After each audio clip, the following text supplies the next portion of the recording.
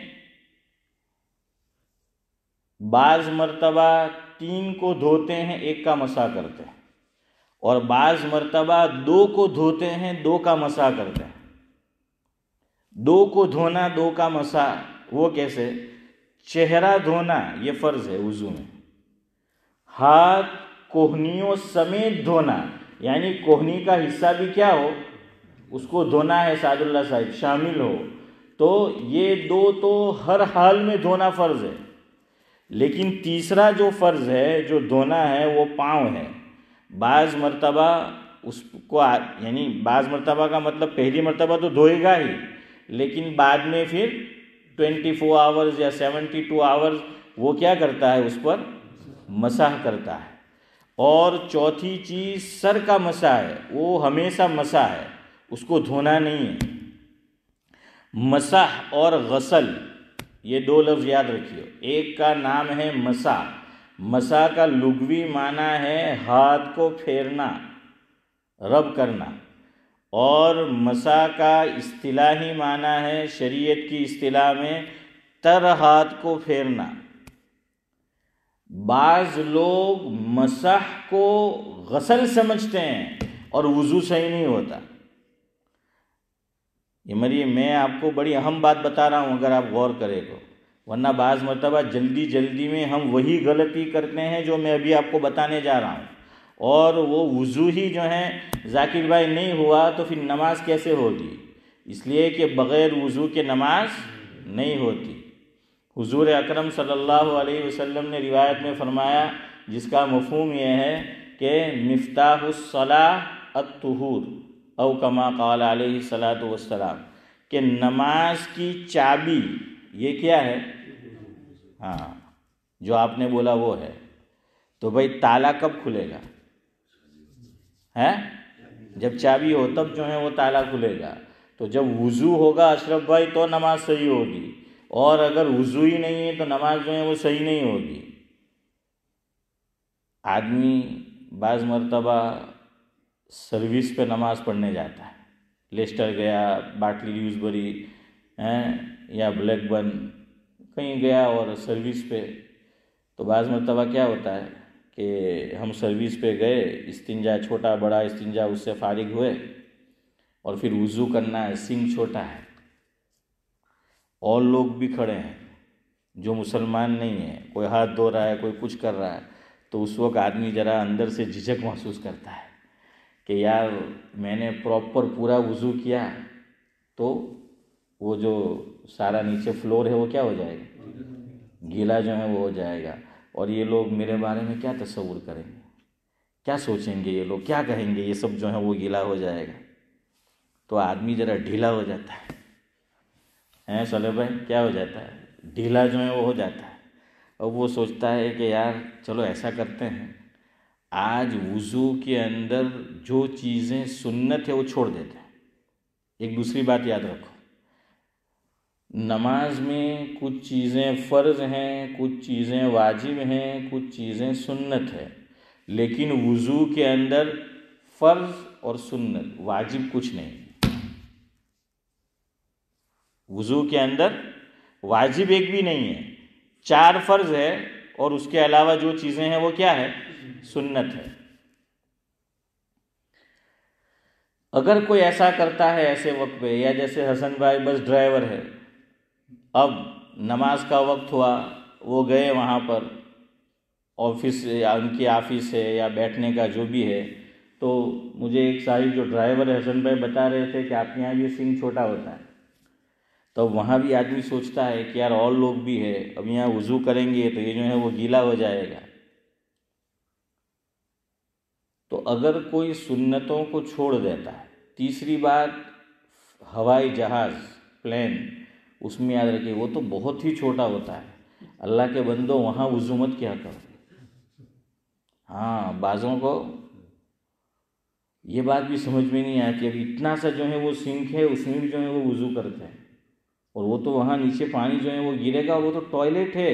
اب آپ کے اور میرے جانے کے بعد اللہ نہ کرے کوئی بوڑھا آدمی آ گیا ہے، کوئی بیمار آدمی آ گیا، مریض جو ہے آ گیا اور گر گیا، تو محمد احمد کہ اپنا باپ نو ہو جائے ٹکٹ نہ پیا میں ہو بلّا نہیں ہو بلّا. میاں بھائی ٹانگڑی اونچی نہ اونچی ہیں، تو اپنے تو جو ہے وہ یہی سوچتے ہیں. اور حسن بھائی یہ کام تو مجھ سے اور آپ سے ہوتا ہی نہیں کہ چلو اگر وضو کرنا بھی ہے پانی گرا تو کیا کرے کہ بھائی وہاں وہ تو نہیں ہوتا ہے، کیا کہتے ہیں اس کو، مپ. ہاں مپ تو عام طور پہ نہیں ہوتا ہے، لیکن ٹیشو تو ہوتا ہے. تو بھائی چلو ٹیشو سے صاف کر. બધા જ જે છે તે પોતપોતાના ઘરમાં શું છે લાટ સાફ. تو اب تھوڑی وہ عادت تو محی الدین بھائی پڑی نہیں ہے تو کون کرے گا. اب ذرا دماغ جھنجھوڑتا بھی ہے، دل کہتا ہے کہ یار صاف کر لے نیچے پانی، ٹھیک ہے آپ کا کرو ہیں. ہاں اور ہمارے اکابر تو کیا کرتے تھے، اللہ پہلے مجھے توفیق دے. حضرت شیخ الاسلام مولانا حسین احمد مدنی نور اللہ مرقدہ کا قصہ لکھا ہے کہ حضرت ٹرین میں سفر کر رہے تھے اور ایک لالا جی حضرت کے پڑوس میں تھے. اب وہ ٹوائلٹ ان کو تقاضا ہوا استنجا کا، تو وہ گئے اور فوراً واپس آ گئے. تو حضرت سمجھ گئے کہ یہ لالا جی کو ایمان کی دولت سے محروم ہے وہ شخص، لیکن حضرت سمجھ گئے کہ یہ فوراً آ گئے، اس کا مطلب یہ ہے ہمارے گاؤں کی زبان میں ذاکر بھائی کہ گلاب کا پھول رکھا ہوا ہے. توبہ ہے اندر کیا ہے، گلاب کے پھول جو ہیں وہ رکھے ہوئے اور کم وقت ایسا ہی کرتے ہوں. تو وہ فوراً آ گئے. حضرت سمجھ گئے اور جا کر یہ مجھے کیوں پتہ ہے، یہ محمد اور میں بہت کرکٹ کھیلے ہیں. ہاں یہ جمعہ کو آ جاتا تھا کھیرگاؤں سے دال چاول کھانے. تو اب ہمارا جو گراؤنڈ تھا وہ جو ہریجن وار سے اس طرف تھا، اس کو پتہ ہے. اب سب وہ وہی لوگ رہتے تھے. ہم 10 بجے کھیلتے تھے، اس سے پہلے کچھ لوگ کچھ اور کھیل کر جاتے تھے ہیں، وہ سب ہمیں صاف کرنا ہوتا تھا. تو خیر بہرحال کیا ہے کہ حضرت مدنی رحمۃ اللہ علیہ نورانی بھائی سمجھ گئے اور اٹھ کے گئے حضرت اور جا کر اس کو صاف کر لیا ہے. بھائی فرش کو کیا کر لیا، صاف جو ہے وہ حضرت نے کر لیا.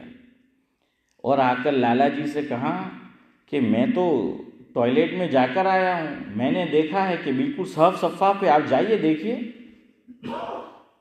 اس کو تو لگی تھی. تو اب وہ گئے تو دیکھا، حالانکہ حضرت کو کوئی تقاضا نہیں تھا، وہاں حضرت نے صاف کیا اور لالا جی نے جو ہے ضرورت پوری کی اور حضرت کا شکریہ ادا کیا کہ آپ کہہ رہے کہ صاف تھا، میں دیکھ کے آیا ہوں، صاف نہیں تھا آپ صاف کر کے آئے. آج کل ہمارے برادران وطن کا ذہن یہ بنا ہوا ہے کہ جس بستی میں مسلمان رہتے ہیں وہ بہت گندی ہوتی ہے. ہماری بستی کی پہچان یہ بتائی جاتی ہے ہمارے ملک میں کہ باہر کپڑے لٹکے ہوئے ہیں، گندگی ہے، یہ سب کچھ ہے، یہی ہماری پہچان.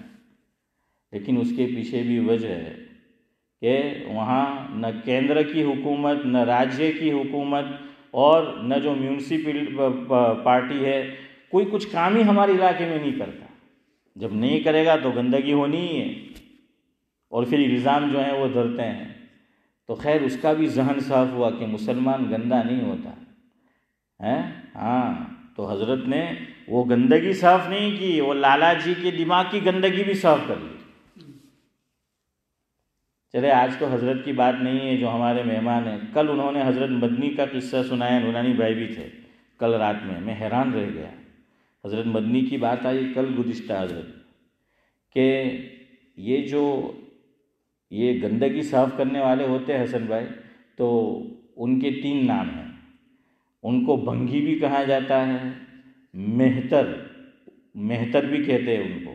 جو گندگی صاف کرنے والا ہو، اور تیسرا جمعدار، یہ گندگی صاف کرنے والے کو کہا جاتا ہے۔ تو دارالعلوم دیوبند کا حضرت نے قصہ سنایا کہ دارالعلوم دیوبند میں اس وقت محتمم تھے قاری محمد طیب صاحب رحمۃ اللہ علیہ کے والد حضرت احمد رحمۃ اللہ علیہ، ان کے والد تھے۔ انہوں نے 40 سال دارالعلوم دیوبند کا اہتمام سنبھالا، اور قاری طیب صاحب رحمۃ اللہ علیہ نے 60 سال۔ تو دونوں باپ بیٹے نے مل کر دارالعلوم دیوبند جیسی عظیم دینی یونیورسٹی کا نظام 100 سال سنبھالا، باپ بیٹوں نے۔ تو ان کا زمانہ ہے، اور وہ جو جمعدار تھا، جو بھنگی تھا، اس کو کہا تھا کہ بھائی وہ گندگی سب صاف کرنا ہے۔ اس زمانے میں تو وہ انڈر گراؤنڈ سسٹم تھا نہیں، تو وہ سب گندگی صاف کرتا تھا۔ تو اس نے دیکھا 1 دن 2 دن 3 دن 4 دن 5 دن کچھ گندگی ہوتی ہی نہیں ہے، سب ٹوائلٹ صاف شفاف، اور گندگی تو اٹھا لیا ہوتا۔ رات کو کوئی آدمی آ کر کام کر جاتا تھا، صبح اس نے دیکھا تو سب صاف ہے۔ تو وہ محتمم صاحب کے پاس گیا اور آ کر کہنے لگا کہ حضرت اب میں یہ جاب کرنا نہیں چاہتا، اس لیے کہ مجھے جو تنخواہ ملتی ہے میں تو اس کا حقدار نہیں ہوں، کہ میں تو صفائی نہیں کرتا، تو میں کس کے پیسے لوں؟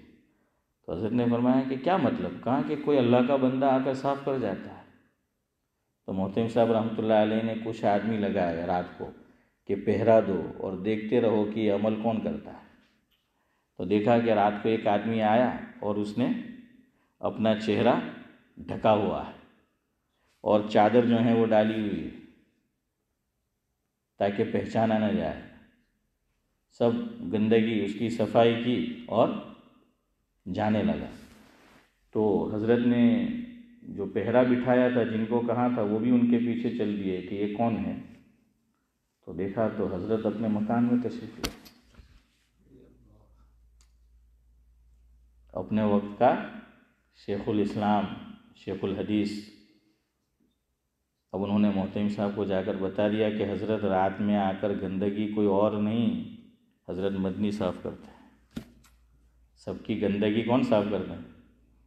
اب یہاں رک کر میں اور آپ اپنا جائزہ بھی لیں، ہم اپنے گریبان میں دیکھیں۔ ہماری مسجد میں ہم جاتے ہیں، کھولا، چاہے انگلش ٹوائلٹ ہو یا انڈین ٹوائلٹ ہو، سعد اللہ صاحب، کہ وہ گندگی بھی نہیں، بس تھوڑی سی اس کا نشان رہ گیا ہے تو ابھی واپس آ جائیں گے،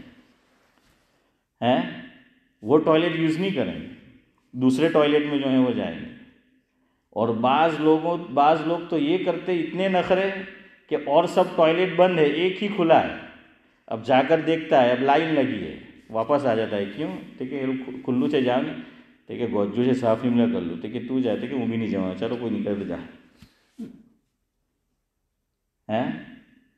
اور کچھ لوگ پھر ڈائریکٹ اوپر تک شکایت پہنچاتے ہیں کہ بھائی تمہاری مسجد کا جو خادم ہے وہ صاف نہیں کرتا۔ ارے بھائی وہ گندگی کر کے گیا، 24/7 تھوڑی وہ کھڑا رہے گا وہاں۔ اب وہ گندگی، اس کا تو جو ٹائم ہے صاف کرنے کا، صفائی کا، وہ اس وقت کرے گا۔ ان بٹوین کوئی آدمی جو ہے یہ کر کے گیا تو اس میں غلطی وہ خادم کی کیسے ہو گئی؟ لیکن یہ ہماری ذہنیت بنی ہوئی ہے، یہ جو ہے وہ ذہنیت بنی ہوئی ہے۔ یہ تو نمازی آدمی ہو سکتا ہے، کوئی چھوٹا بچہ ہو یا بڑا بھی ہو، بعض مرتبہ غلطی سے بھی ایسا ہو جاتا ہے، اور بعض لوگ غلطی سے نہیں، کچھ لوگ جان بوجھ کے بھی کرتے ہیں کہ فلش کیا اور وہ گندگی نہیں گئی تو سوچتا ہے کہ چلو یار ہم نے تو اپنا کام کر لیا ہے، جو آئے گا وہ جانا ہے۔ تو ایسا ہی ہوا ہوگا۔ ایک صاحب نے ایک تحریر ایک مرتبہ بھیجی کہ ایسی ہی گندگی ہوگی، تو انہوں نے صاف تو کی، لیکن ٹوائلٹ میں سے نکلے تو لکھ کر گئے کہ بھائی جو بھی آنے والا مہمان ہے اور یہاں وہ آئے تو اس سے التجا ہے کہ اپنی کیے کرائی پر پانی پھرتے جائے۔ استغفر اللہ، اپنے کیے کرائے پر پانی جو ہے وہ پھرتے جائے، تو بات جو ہے وہ صحیح ہے۔ تو خیر، حضرت مدنی رحمۃ اللہ علیہ کے پاس محتمم صاحب گئے۔ اب دیکھیے بڑوں سے یہ چیز سیکھنے کی ہے، 5 منٹ میں ختم کرتا ہوں انشاءاللہ۔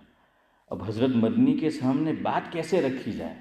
مجھے اور آپ کو تو بات رکھتے بھی نہیں آتی بڑوں کے سامنے، یہ سلیقہ سیکھے کہ کس طریقے سے بات کہنی ہے۔ تو محتمم صاحب رحمۃ اللہ علیہ حضرت کے پاس پہنچے اور کہنے لگے کہ حضرت گستاخی معاف، ایک بات آپ سے کہنی ہے کہ آپ نے ایک آدمی کو نوکری سے محروم کر دیا ہے، آپ ایک بندے کی جاب کھا گئے ہیں۔ حضرت سوچنے لگے کہ یار میں کس کی جاب کھا گیا، میں نے کس کو نوکری سے جو ہے وہ محروم کر دیا، میں نے کس کی روزی پہ لات ماری۔ تو پھر فرمایا کہ حضرت قصہ یہ ہے کہ وہ جو آپ گندگی صاف کر لیتے ہیں رات میں، اور ایسا ہوا اس نے آ کر کیا دے دیا، استعفیٰ دے دیا ہے، اس کے بھی بال بچے ہیں، اگر آپ یہ کام کرتے رہیں گے تو اس کی نوکری چلی جائے گی، وہ اپنے بال بچوں کو کیا کھلائے گا۔ تو حضرت نے کہا کہ اوہو مجھے اس بات کا پتہ نہیں تھا، چلو اب سے میں یہ کام نہیں کروں گا۔ خیر بہرحال تو دیکھیں بڑے لوگ بڑے ہوتے ہیں۔ ایک بات مجھے ویسے ہی یاد آ گئی، ایک کتاب ہے اس کا نام ہے دارالعلوم دیوبند کی ایک مظلوم شخصیت، یعنی حضرت حکیم الاسلام قاری محمد طیب صاحب نور اللہ مرکزہ۔ اتنا لمبا نام ہے کتاب کا، 4 جلدوں میں ہے، میرے پاس ہے۔ وہ جو دارالعلوم دیوبند کا اختلاف ہوا آپ کو پتہ ہے، اور حکیم الاسلام رحمۃ اللہ علیہ کو الگ کیا گیا، تو اس وقت اخبار کے اندر اور رسالے کے اندر، ماہ نامے کے اندر، روز نامے کے اندر، اخبار کے اندر حضرت کے خلاف بھلا برا لکھا جانے لگا۔ تو حضرت کے ایک چاہنے والے حضرت کے پاس آئے اور نام لے کر بتایا کہ حضرت آپ کے خلاف جھوٹی باتیں لکھی جا رہی ہے اخبار کے اندر، اور فلاں آدمی لکھ رہا ہے، نام بھی بتایا۔ اور حضرت کو تو حضرت نے پوچھا کہ وہ لکھتا ہے تو کیا لوگ خرید رہے اخبار؟ تو کہنے لگے کہ حضرت بالکل، اس نے یہ خبر لکھی ہے تو اس کی اور جھوٹی ہے تو اخبار خوب بکتے ہیں۔ تو حضرت نے اس موقع پر فرمایا اللہ اکبر، ایسا جگر ہم کہاں سے لائیں گے؟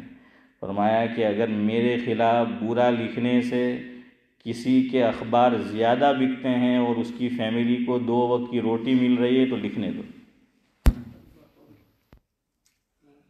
ہیں کہ لکھنے دو، کوئی بات نہیں۔ خیر بہرحال بات یہاں سے چلی تھی کہ مسح ہے، جلدی آخری بات گفتگو ختم کرتا ہوں، ایک بات سمجھ لو نکلی ہے تو مسح اور غسل۔ ایک تو چھوٹا سنکھ ہو ہوائی جہاز میں وضو مت کرو، یہاں جاب پہ بس ڈرائیور ہے یا آپ کہیں اور کام کر رہے ہیں جہاں پہ چھوٹا سنکھ ہے یا پھر سروس کے اوپر، تو سنت چھوڑ دو جو وضو میں، ایک کام یہ کرو۔ دوسرا، جو یہ 4 عضو جس میں سے 3 کا دھونا فرض اور 1 کا ہے، 3 کو دھونا ہے، فرض تو 4 ہے، 3 کا دھونا ہے اور 1 کا مسح ہے، یا 2 کا دھونا 2 کا مسح ہے، تو صرف 1 مرتبہ دھو۔ 1 مرتبہ دھونے سے فرض پورا ہو جائے گا۔ 3 مرتبہ دھونا سنت ہے، یاد رکھو۔ فرض کتنی مرتبہ؟ 1 ہی مرتبہ، تو 1 مرتبہ خالی دھو لو تو زیادہ پانی نہیں گرے گا، اس کو دھونا ہے۔ بعض لوگ پھر کیا کرتے ہیں کہ یوں ہاتھ میں جو ہے پانی لیا، تری بچی ہے تو ایسے موقع پر جو میں نے آپ کو بتایا چھوٹا سنکھ ہے تو یوں کر کے یہ مسح ہوا، یہ اس کا ہاتھ تو تر ہے، اس نے یوں پانی لیا، یہ ہاتھ جو ہے دھویا، اس نے سوچا کہ زیادہ پانی نہیں گرے تو ہاتھ میں تری ہے حسن بھائی، تو کیا کیا، وہ دوسرے ہاتھ کو یوں کر لیا، وضو نہیں ہوگا۔ وضو اس وقت ہوگا۔ آخری بات، میں ایک کتاب کا نام دیتا ہوں، آپ نے پڑھی ہوگی یا گھر میں ہوگی، تعلیم الاسلام، حضرت مفتی کفایت اللہ صاحب رحمۃ اللہ علیہ کی۔ اس میں حضرت نے لکھا ہے کہ غسل کسے کہتے ہیں، سوال غسل کسے کہتے ہیں، یعنی دھونا کسے کہتے ہیں۔ فرمایا کہ دھونے کا مطلب یہ ہے، مفہوم ہے کہ کم از کم ہمارے عضو کو لگ کر، بدن کو لگ کر 2 ڈراپ، 2 چھینٹے وہ زمین پہ گرے، اور 2 نہیں تو کم از کم 1، کم از کم 1 چھینٹا ہمارے ہاتھ کو لگ کر، پاؤں کو لگ کر، چہرے کو لگ کر کہاں گرنا چاہیے، اور ایک جگہ سے نہیں، پوری جگہ سے۔ پورے عضو سے تو وضو ہوگا. اور یہ غلطی بہت سے لوگ کرتے ہیں. وہ ایک بس ڈرائیور نے مجھے یہ پوچھا, اس نے کہا میں تو یہی کرتا ہوں کہ میں نمازی ہوں, نمازی چھوٹا, تو کہا کہ یوں ہاتھ میں پانی لیتا ہوں, ہاتھ تر ہوتا ہے. کہا جیسے ہم مسا کرتے ہیں ویسے میں اس کو یوں کر کے, وہ کہتا ہے میں دھو ڈالتا ہوں. میں نے کہا یہ تو دھو ڈالتا نہیں ہے, یہ مسا ہے, یہ غسل نہیں ہے. دونوں کا فرق سمجھ میں آیا؟ سبحان اللہ و بحمدہ, سبحانک اللہم و بحمدک, نشہد ان لا الہ الا انت, نستغفرک.